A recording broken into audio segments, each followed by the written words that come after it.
امام زمانہ کی سلامتی کے لیے ایک دفعہ صلوات بھیج دیں۔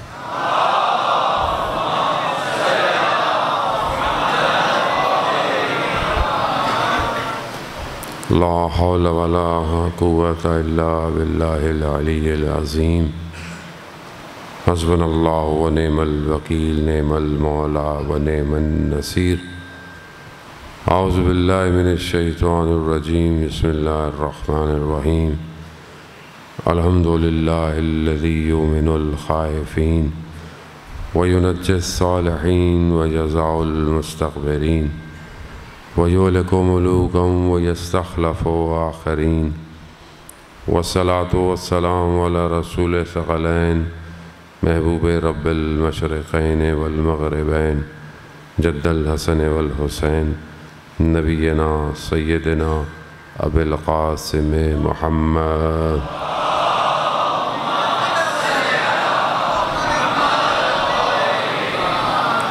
وعلى آلہ الطیبین الطاہرین المعصومین لا سیما بقیت اللہ فی الارضین روحی وارواحنا لتراب مقدم الفدا ولعنۃ اللہ علی اعدائہم اجمعین۔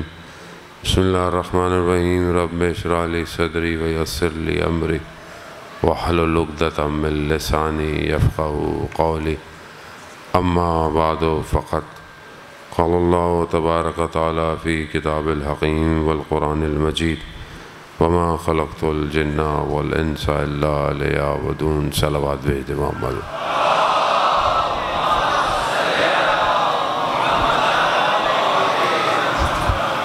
عزیزان سید الشہداء ماہ محرم الحرام ہے اور اسی سلسلے کی ایک مجلس سے آپ کی خدمت میں پروردگار اپنے بندوں کی آزمائش لیتا ہے، امتحان لیتا ہے، اور آزمائش و امتحان کی چند وجوہات ہوتی ہیں۔ خدا یہ دیکھنا چاہتا ہے کہ یہ ثابت قدم ہے یا نہیں ہے، یا پھر امتحانات مراتب کو بڑھانے کے لیے ہوتے ہیں، انسان کا رتبہ بڑھے گا یا نہیں بڑھے گا، یا پھر امتحانات آزمائش انسان کے گناہوں کو پاک کرنے کے لیے ہوتے ہیں۔ ہر حوالے سے مصیبت خیر ہی ہے، مشکل نہیں ہے، کیونکہ انسان دنیا کو اپنی نگاہوں سے دیکھتا ہے، اسی لیے وہ مشکل کو تحلیل نہیں کر پاتا، وہ مشکل میں پھنس جاتا ہے اور پھر اپنا راستہ کھو بیٹھتا ہے۔ خدا نے ان آزمائشوں کو رکھا اس لیے ہے کہ وہ دیکھے کہ خیر عمل کرنے والے کون ہیں۔ پروردگار قرآن میں بہت سارے واقعات اور قصوں کو جو بیان کر رہا ہے وہ اس لیے کہ انسان اپنے آپ کو دیکھے کہ انسان ان کے مقابلے میں خود کہاں کھڑا ہوا ہے۔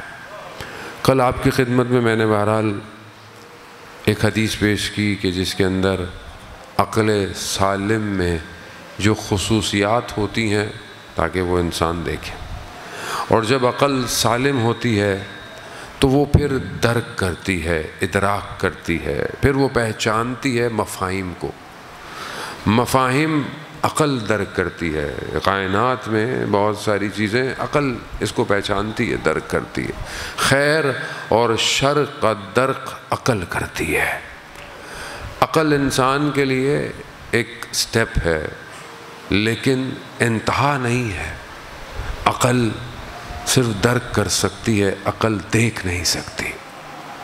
اس لیے فلاسفر آنکھیں بند کر کر دلیلوں کی طرف چل رہا ہوتا ہے، جبکہ عارف اپنے قلب سے خدا کا مشاہدہ کرتا ہے۔ دونوں میں بڑا فرق ہے۔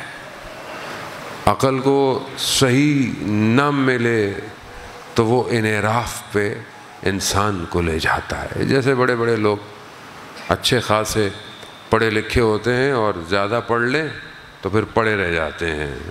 اس کی وجہ یہی ہے کیونکہ بہرحال اگر انسان صرف ان چیزوں پر رہے تو پھر وہ مشاہدہ نہیں کر سکتا۔ عزیزان محترم، بہت ساری چیزیں انسان کی ترقی میں رکاوٹ ہے۔ ترقی ظاہری کی بات نہیں کر رہا میں، ظاہری ترقی تو بہرحال اپنی جگہ، جو باطن کی ترقی ہے وہ جس کے لیے انسان کو خدا نے خلق کیا ہے، قرآن چند فتنوں کا ذکر کرتا ہے۔ ایک حدیث پیغمبر حضرت محمد مصطفیٰ صلی اللہ علیہ وآلہ وسلم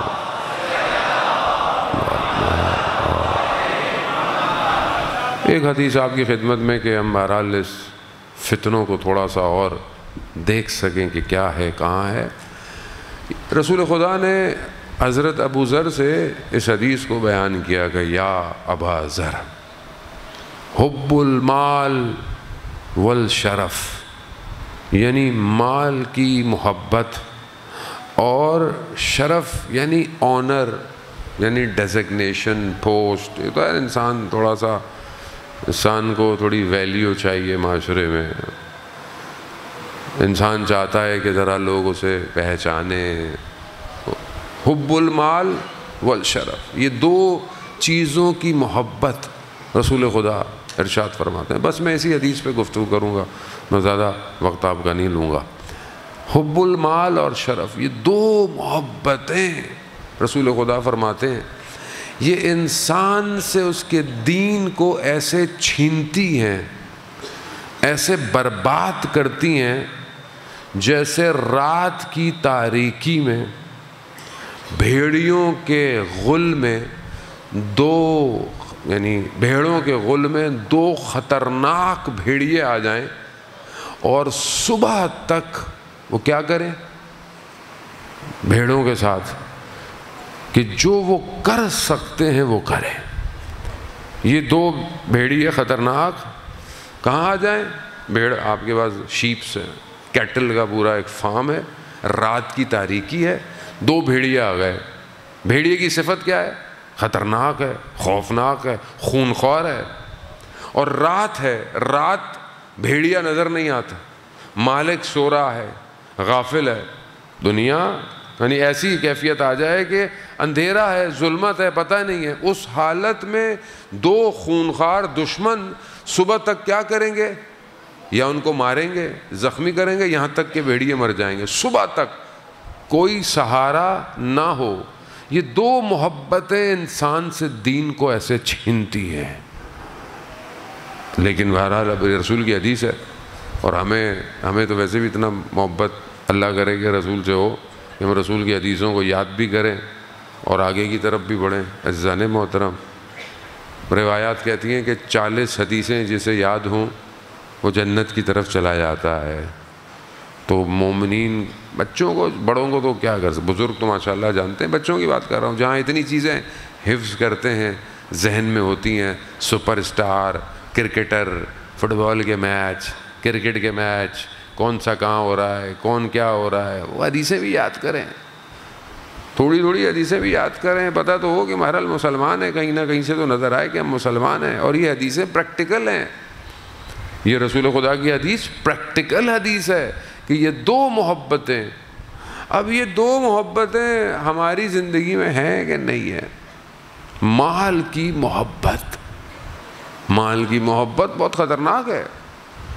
مال ذخیرہ اندوزی کرنا، مال کی خاطر بھاگنا، مال کی خاطر حرام کر لینا، مال کی خاطر دوسرے کو دھوکہ دینا، مال کی خاطر حق کھا لینا، مال، یہ مال تو تھا جو بعض لوگوں کو امام علی کے مقابلے میں لے آیا، مال تھا۔ مسجد نبوی ہے، بیٹھے ہوئے ہیں، حضرت علی کے چہرے کو دیکھ رہے ہیں، کہا کیا دیکھ رہے ہو؟ کہا علی کے چہرے کو دیکھنا عبادت ہے یا رسول اللہ، آپ نے تو فرمایا ہے۔ کہا اچھا، وقت آئے گا علی کے مقابلے میں آؤ گے۔ تلوار نکالی، دے دی رسول کو کہ اس سے پہلے وقت آئے آپ ہمیں مار دیں، وقت سے پہلے جرم نہ کیا ہو تو کس جرم کی سزا دی جائے، وہ بھی رسول۔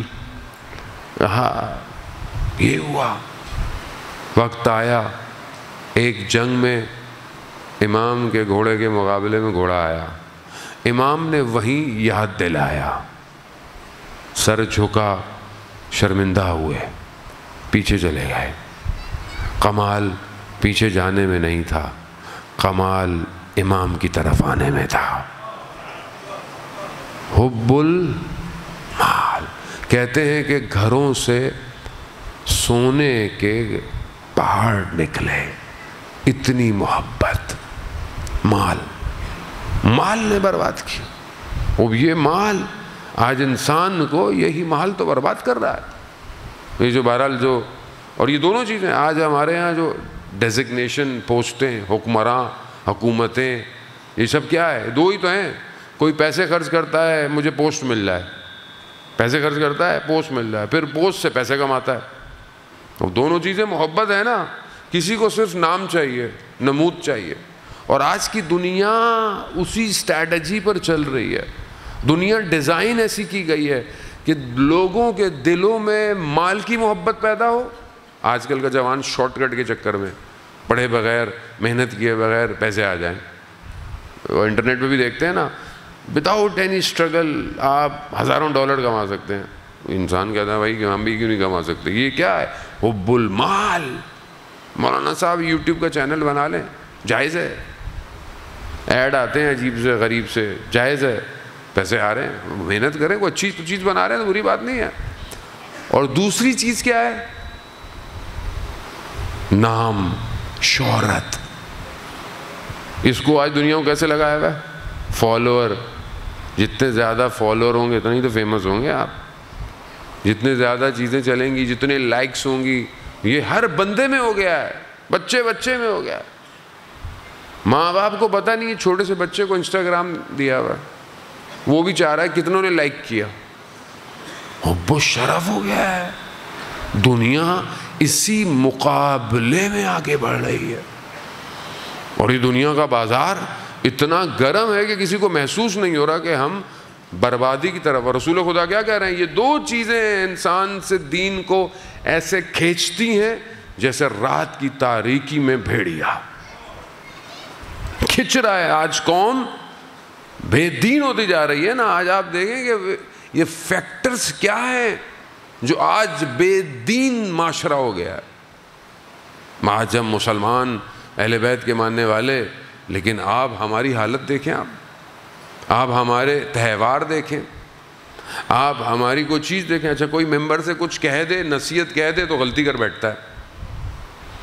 کیونکہ پرابلم کیا ہے؟ پرابلم اس کا نہیں ہے، پرابلم ہمارا اپنا ہے، کیونکہ ہم نصیحت سننا ہی نہیں چاہتے۔ کوئی نصیحت کر دے، بھائی کربلا اور کربلا کے بعد ایک امام کس بات پہ گریہ کرتا رہا؟ ایک امام نے کس بات پہ گریہ کیا ہے؟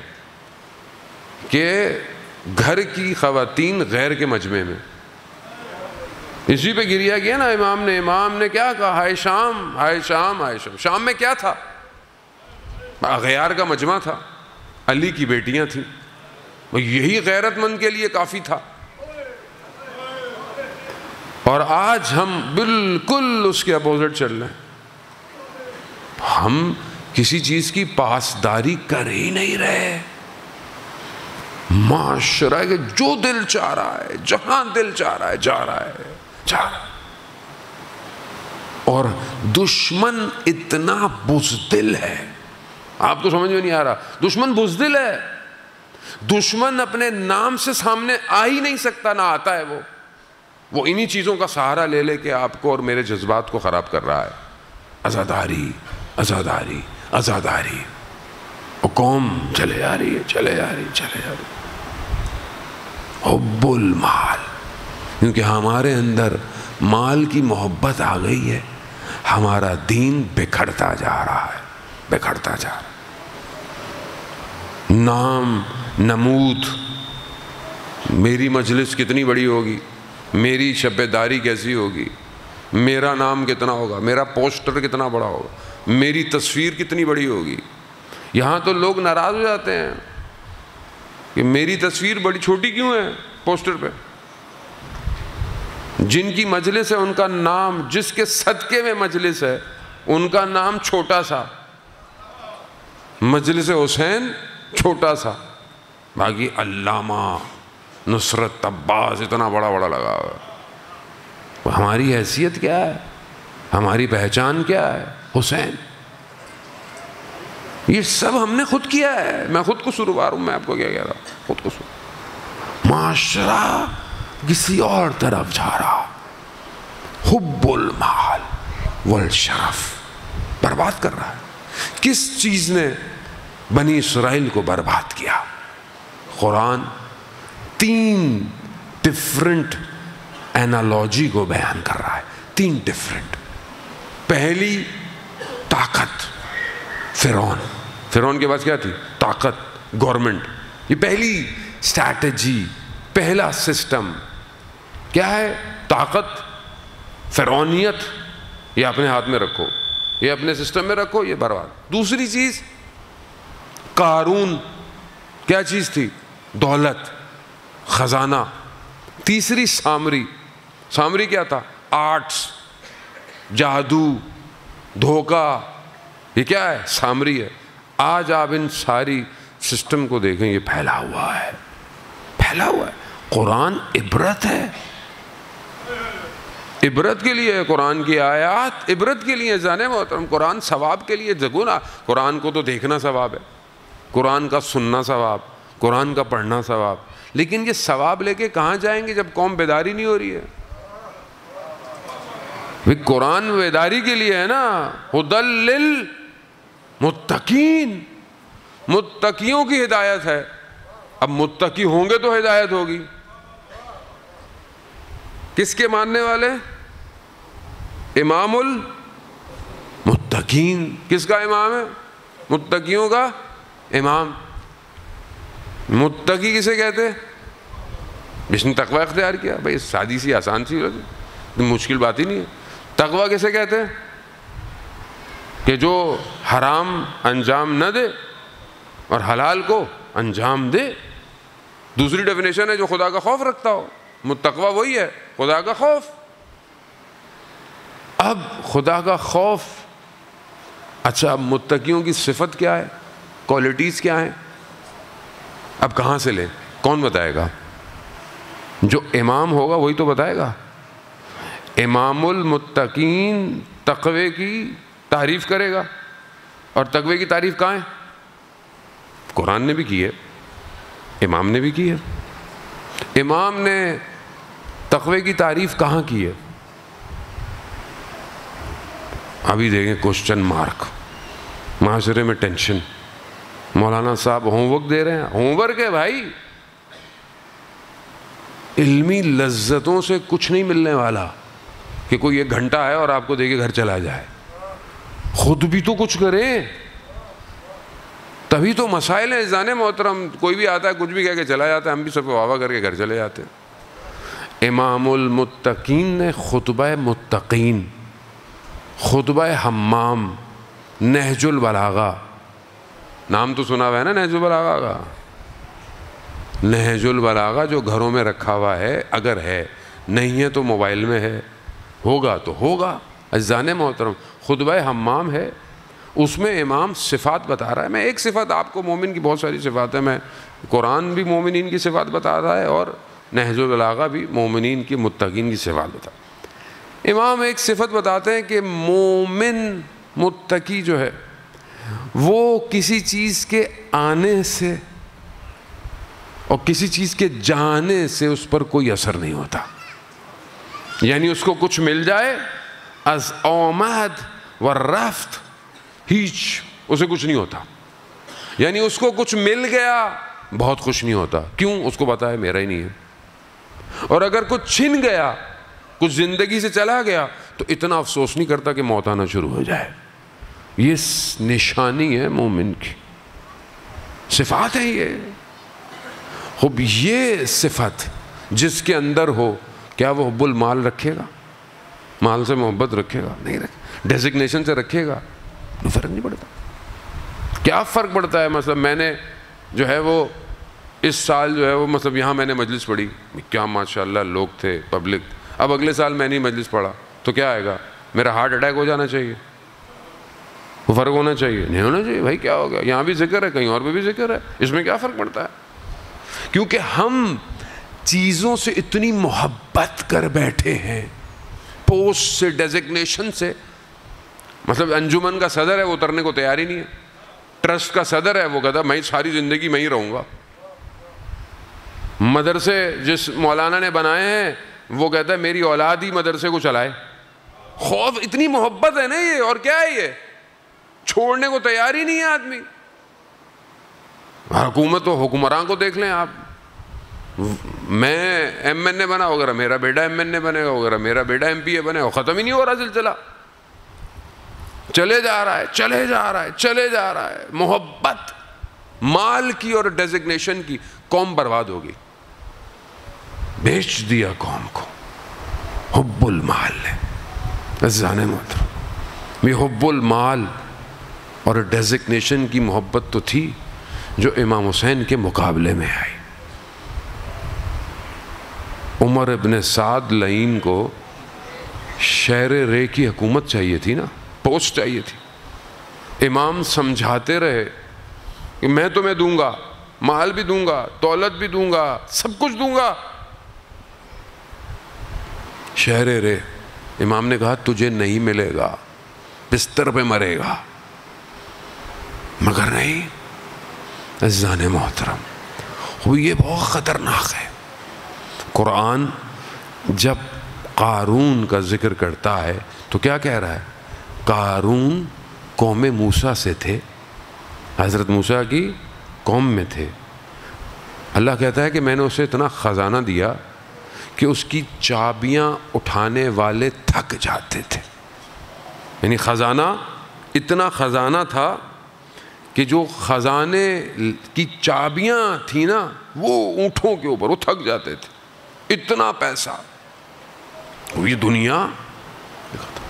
تو لوگوں نے کیا کہا قارون اس پر اتنا اتراؤ مت، خدا نے دیا ہے.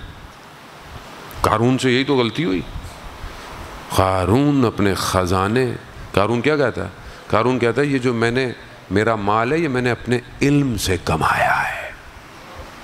کہاں گیا قارون کا خزانہ؟ قارون کا خزانہ تو کہاوت بن گیا نا کہ بھائی قارون کا خزانہ مل گیا کیا، کیونکہ ایسا کھویا آج تک نہیں ملا کسی کو قارون کا خزانہ. خدا جب غرق کرنے پر آئے تو غرق کر دیتا ہے، کوئی کتنا بھی بڑا کیوں نہ ہو. دنیا آج ہمیں کیا دکھا رہی ہے؟ Millionaire, billionaire. دنیا کیا ہے آج دنیا یہ دکھا رہی ہے نا، اتنے دنیا میں ملینئر ہیں، اتنے بلینئر ہیں. کیا یہ چیز انسان کو کھینچتی ہے، اٹریکٹ کرتی ہے. اب ہم بھی جب دیکھتے ہیں، مثلا کسی کو دیکھتے ہیں، مثلا فلانے کے پاس جزیرہ ہے، جزیرے میں گاڑیاں گڑی ہوئی ہیں، وہ اتنا پیسہ ہے، کہتے ہیں بھائی ہمارے پاس بھی ہوتا. اور بنی اسرائیل نے قارون کا خزانہ دیکھ کے کیا کہا تھا؟ یا لیتنا، کاش ہمارے پاس بھی یہ دولت ہوتی. تو خدا نے ان کو کہا یہ دولت چاہیے تھا.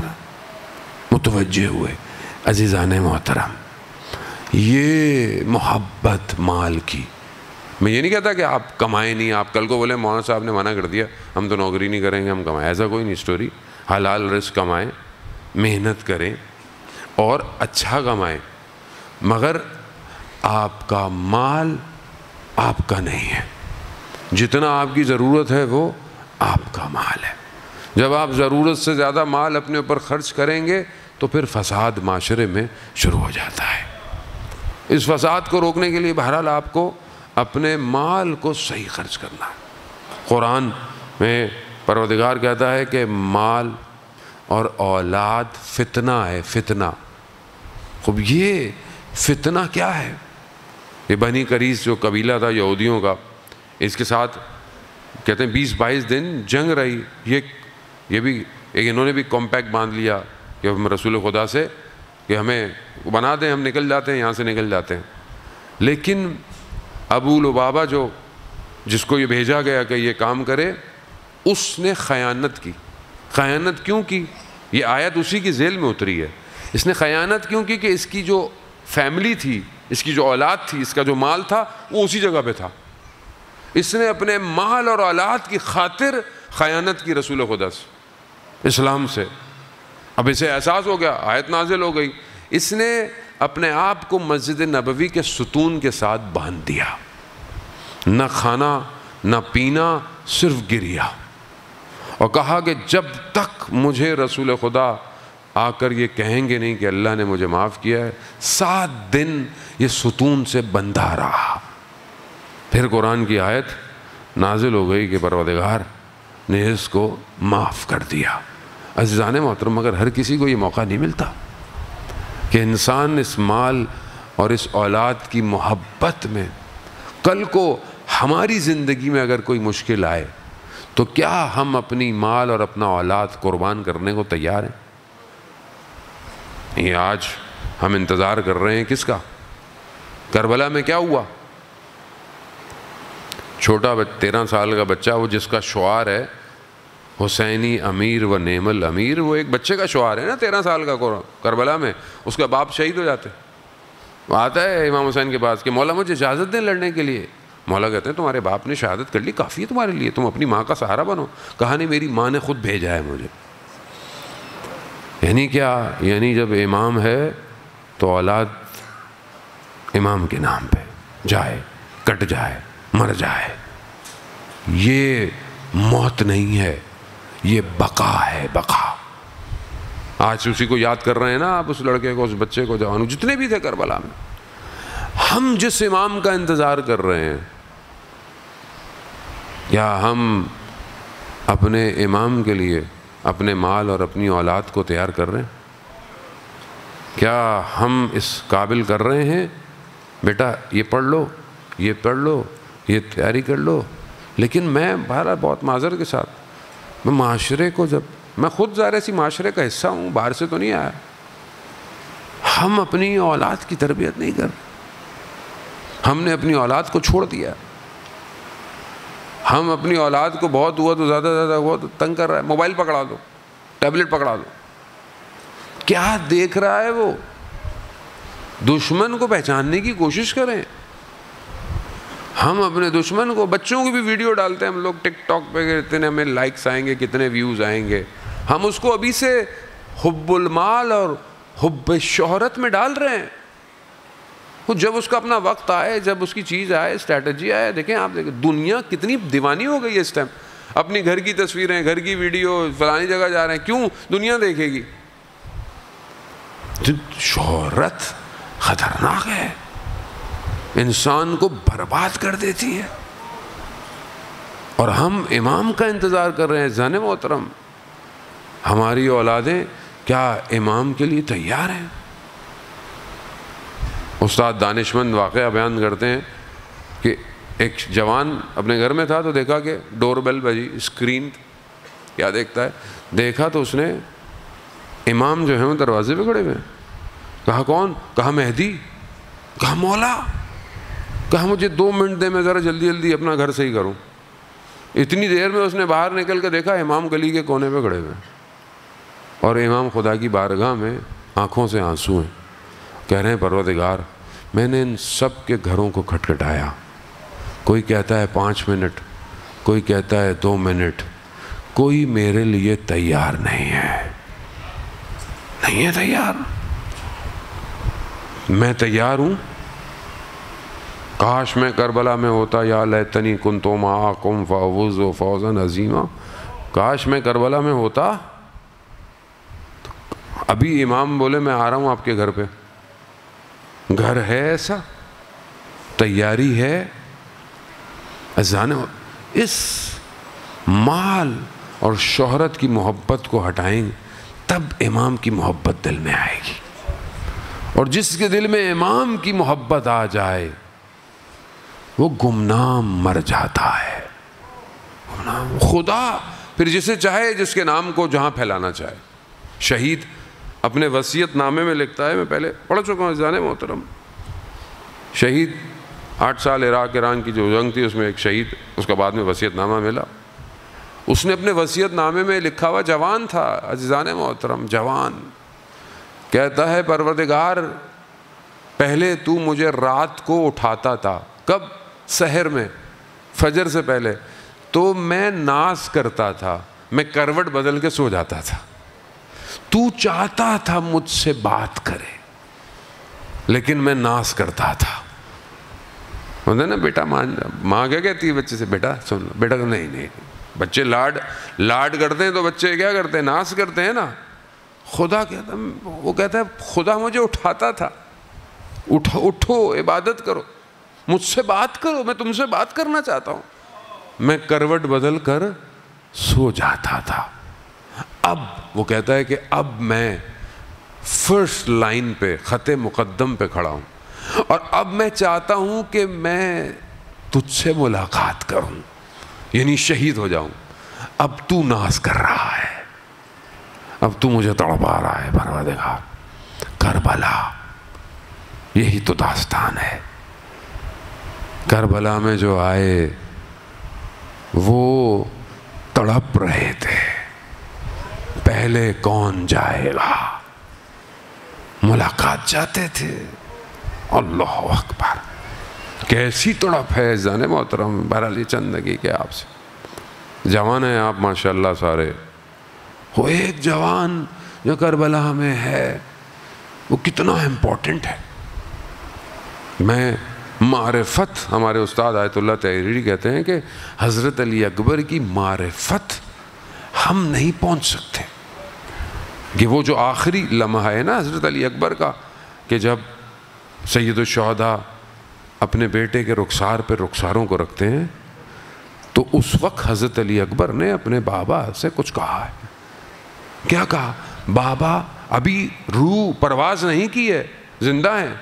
کہا بابا میں دیکھ رہا ہوں جد رسول خدا اور امیر المومنین جام کوثر لے کر آ رہے ہیں۔ یعنی کیا مقام ہے حضرت علی اکبر کا، آسان تھوڑی ہے، آسان نہیں ہے زنمت۔ امام فرماتے ہیں کہ جب ہم چاہتے تھے کہ رسول خدا کی آواز سنیں تو ہم علی اکبر کی آواز سنتے تھے، ہم چاہتے تھے کہ رسول خدا کے چہرے کی زیارت ہو تو ہم علی اکبر کو دیکھتے تھے۔ ایسا خوبصورت جوان ہے جو شبیہ پیمبر ہے۔ یہی بھی ایک وجہ تھی نا کہ شبیہ پیمبر کو لے کے جائیں، شاید امت رسول کی محبت میں، یہاں تو پتہ چل جائے کہ رسول خدا کے نالین مبارک تھے، رسول خدا کے بال مبارک تھے، لوگ کیسے چومتے ہوئے جاتے ہیں ہر جگہ، اور یہاں خون پیمبر، شبیہ پیمبر۔ عزیزان محترم، مگر اس جوان کی معرفت یہ ہے، اس کو پیدا کریں۔ یہ جملے صرف مصائب میں سن کر گھر جانے کے نہیں ہیں، یہ جملے اپنے وجود میں نفوذ کرنے کے ہیں، جو حضرت علی اکبر نے کہا۔ جب امام حسین کی سواری جا رہی تھی نا، آنکھ لگی، اٹھے، کہا انا للہ و انا الیہ راجعون۔ کہا بابا یہ کلمہ آپ کی زبان پہ کیوں جاری ہوا؟ وہ میں نے خواب میں دیکھا کہ ایک منادی جو ہے وہ ندا پھیلا، کیا کہ اس کارواں کے پیچھے موت ہے۔ تو حضرت علی اکبر نے ایک سوال پوچھا بابا سے، بابا کیا ہم حق پہ نہیں ہیں؟ کہا نہیں بیٹا ہم حق پہ ہیں۔ کہا تو بابا پھر کیا فرق پڑتا ہے، موت ہم پہ آ پڑے یا ہم موت پہ جا پڑے؟ یہ ضروری ہے، یہ اعتقاد ہے، یہ ایمان ہے۔ یہ علی کا پوتا موت سے نہیں گھبراتا۔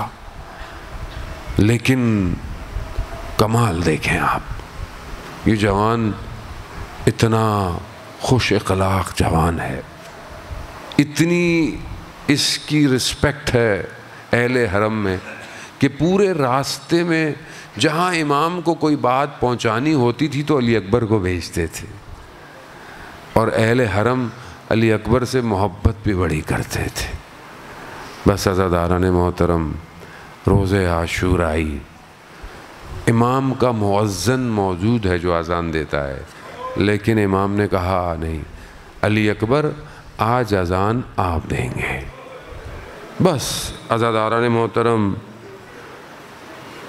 ام لیلہ بھی جانتی تھی کہ یہ آخری اذان ہے، آخری اذان۔ اللہ اکبر، اللہ اکبر۔ یہ آخری اذان تھی جو کربلا میں گونجی۔ آج تک کمال نہیں ہے، یہ کمال نہیں ہے کہ وہ جو اذان علی اکبر نے دی تھی کربلا میں، آج تک علی اکبر جوان ہے، آج تک وہی علی اکبر ہے۔ بس روز عاشور، نہ مال کی محبت نہ اولاد کی محبت۔ ایسا نہیں ہے کہ امام کو اپنے بیٹے سے محبت نہیں تھی، لیکن امام نے سب سے پہلے اپنے بیٹے کو بھیجا، اللہ، سب سے پہلے اپنے جگر کے ٹکڑے کو بھیجا۔ امام جانتے تھے نا قربانی کسے کہتے ہیں۔ علامہ ذیشان حیدر جوادی پڑھا کرتے تھے کہ جب علی اکبر خیمے سے وداع کرنے گئے، آپ سمجھ سکتے ہیں اہل حرم کی کیا حالت ہوگی۔ وہ حال دل ہے نا کہ علی اکبر کو درمیان میں بٹھایا ہوگا، مائیں، بہنیں، پھوپھیاں، دیکھ لیں علی اکبر کو، وہ کڑی الجوانی۔ ذیشان حیدر جوادی کہتے تھے کہ علی اکبر خیمے سے نکلنا چاہتے ہیں، مگر خیمے کا پردہ ہٹتا ہے، پھر گرتا ہے، پھر ہٹتا، پھر گرتا۔ کہا، راوی کہتا ہے میں نے دیکھا کہ یہ دیر کیوں ہو رہی ہے، تو دیکھا ایک بچی ہے جو علی اکبر کو لپٹے ہوئے۔ اللہ، جن بھائیوں کی چھوٹی بہنیں ہیں، وہ جانتے ہیں نا چھوٹی بہن کی بڑے بھائی سے کتنی محبت ہوتی ہے۔ اللہ، علی اکبر۔ بس حضرت علی اکبر سوار ہوئے، امام نے بیٹے کو رخصت کیا، اور یہ مقاتل بھی یہی بیان کرتے ہیں کہ جو مشہور شاعر جن کا انتقال بھی ہو گیا، خدا ان کے درجات بلند کرے، کہ جب حضرت علی اکبر جا رہے تھے تو امام نے حضرت علی اکبر سے یہی کہا، بیٹا جتنا ممکن ہو سکے مڑ مڑ کر مجھے دیکھتے جانا اکبر،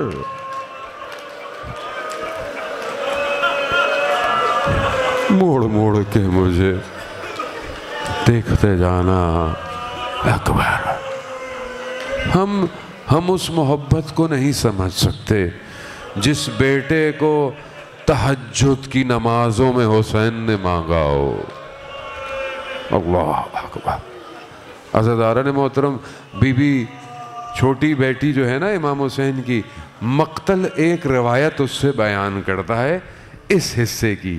وہ کیا کہتی ہے؟ وہ بچی کہتی ہے کہ جب بھائی علی اکبر گئے نا تو بابا دشت کربلا میں بیٹھ گئے،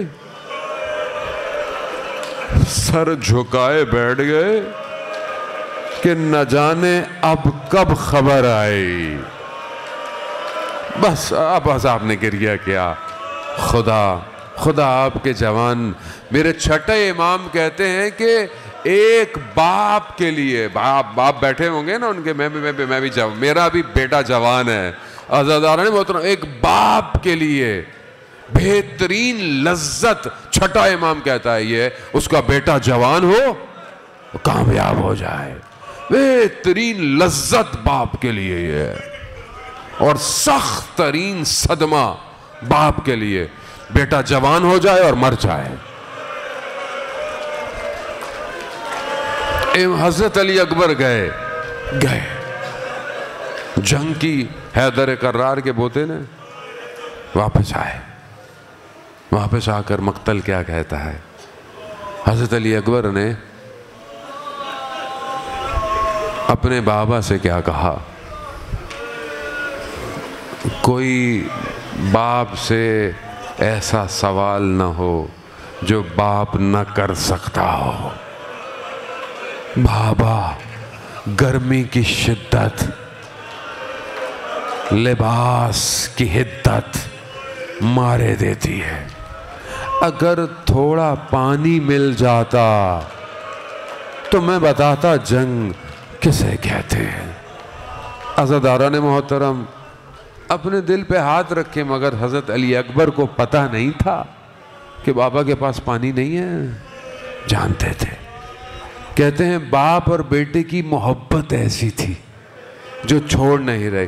میرے مولا نے کہا علی اکبر جاؤ جاؤ دیر۔ بعض کہتے ہیں امام نے اپنے عقیق کو حضرت علی اکبر کے دہان میں رکھا، بعض کہتے ہیں امام نے اپنی زبان مبارک کو علی اکبر کے دہان مبارک میں رکھا۔ علی اکبر نے چیخ ماری، کہا بابا آپ کی زبان تو مجھ سے بھی زیادہ خشک ہے۔ میں کہوں گا جناب علی اکبر، میرے ماں باپ آپ پر فدا، آپ کے بابا کتنے دن کے پیاسے ہیں یہ کسی کو نہیں پتا۔ بس عزاداران محترم، بس حضرت علی اکبر گئے بس بہت تیزی سے چند جملے عزاداران محترم۔ بس ایک لائن نے پیچھے سے حملہ کیا، ایک نیزہ پوچھ سے لگا، حضرت علی اکبر توازن کھو گئے۔ مقتل کہتا ہے کہ حضرت علی اکبر نے سواری پر ہاتھ رکھا، سواری ادھر کے بجائے دشمن میں چلی گئی۔ بس پھر تلوار، نیزے، جس کے پاس جو تھا ام لیلہ کی کمائی لوٹتا رہا۔ مقتل کہتا ہے تلواروں سے اربا ٹکڑے کر دیے علی اکبر کے۔ بس عزاداران محترم، میں مصائب زیادہ پڑھ بھی نہیں پاؤں گا، بس جوان سلامت رہیں آپ کے جوان علی اکبر کے صدقے میں۔ بس حضرت علی اکبر گرے، بابا سے مدد نہیں مانگی، کہا بابا میرا آخری سلام ہو۔ بس اب حسین کے دل کو کوئی نہیں جانتا۔ کہتے ہیں اتنی تیزی سے اپنے بیٹے کے بدن پہ پہنچا، یہ حسین جانتا ہے کس طریقے سے آیا۔